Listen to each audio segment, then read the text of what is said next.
আসসালামু আলাইকুম বন্ধুরা, আশা করি সবাই ভালো আছেন। ভিডিও শুরু করার আগে একটা ছোট্ট অনুরোধ, যদি এখনও আমাদের চ্যানেলটি সাবস্ক্রাইব না করে থাকেন তাহলে এখনই সাবস্ক্রাইব করে নিন আর পাশে থাকা বেল আইকনটি অন করে দিন, কারণ আমরা প্রতিদিন এমন ইমোশনাল ফ্রি ফায়ার গল্প নিয়ে আসি। চলুন আর দেরি না করে আজকের গল্পটা শুরু করি। আমার নাম লিজু।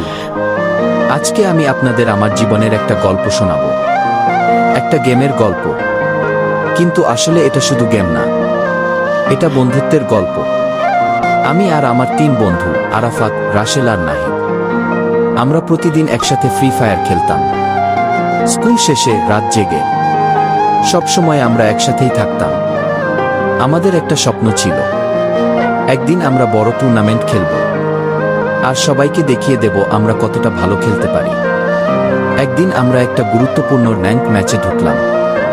সবাই খুব সিরিয়াস, কারণ এই ম্যাচটা জিতলে আমরা হিরোইক পৌঁছে যাব।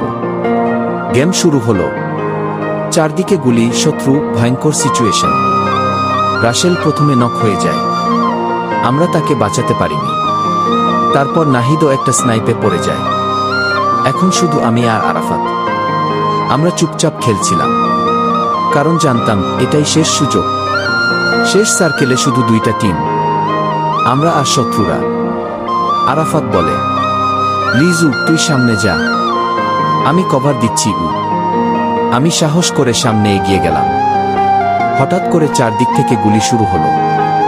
আমি একটাকে নামালাম, কিন্তু তখনই আমি নিজেও গুলিতে পড়ে গেলাম। স্ক্রিন ধীরে ধীরে ব্লার হয়ে আসছিল, কিন্তু আমি দেখলাম আরাফাত একা লড়ছে। সে থামেনি, সে লড়েছে শেষ পর্যন্ত। আর তারপর বইয়া আমরা জিতে গেছি। কিন্তু আমার চোখে তখন পানি, কারণ এটা শুধু একটা জয়ের আনন্দ না, এটা ছিল বন্ধুত্বের শক্তি। গেম শেষ হওয়ার পর আরাফাত শুধু একটা কথাই বলেছিল, আমরা একসাথে থাকলে কখনো হারবো না। কি বন্ধুরা, গেম শুধু খেলার জন্য না, এখানেও তৈরি হয় সত্যিকারের বন্ধুত্ব।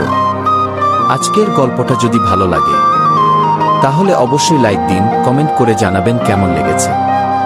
আর এমন গল্প পেতে সাবস্ক্রাইব করে আমাদের সাথেই থাকুন। আল্লাহ হাফেজ।